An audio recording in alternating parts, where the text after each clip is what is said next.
For much of the night, the wounded and the dead were brought into Shifa Hospital. It was the most sustained bombing so far. Gaza was pounded. For Israel, this is self-defense with American support. But as more civilians die, the pressure for a ceasefire is growing. At the mortuary, the bodies of 2 children from the Al-Bach family were squeezed onto one shelf. They were running out of room. 17 members of the family, including 3 other children, were killed in the bombing. The strain showed this is the 3rd war between Hamas and Israel since 2009. Israel says it goes after Hamas. That's not true. It's not true. Their children, said Munza al-Bach, a cousin. It's not logical they'd be in Hamas.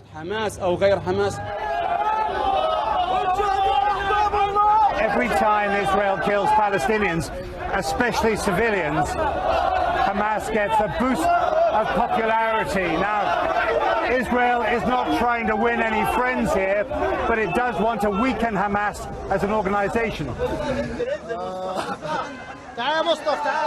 Hamas draws strength from the suffering Israel inflicts.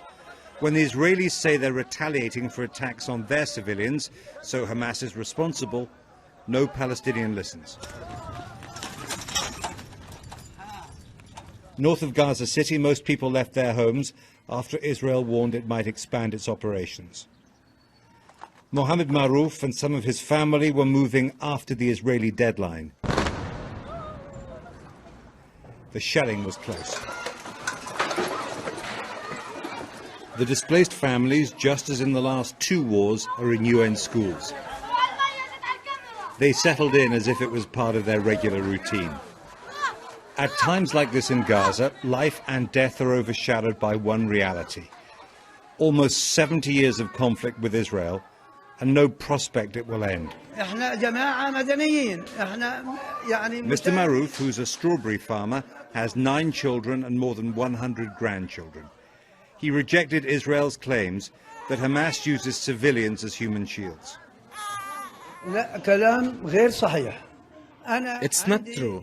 I have a family, and I have 7 of my daughters-in-law at home. I'd never put Hamas people near my house.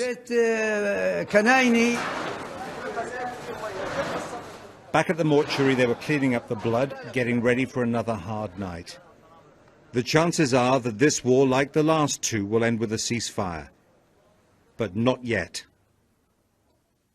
Jeremy Bowen, BBC News, Gaza.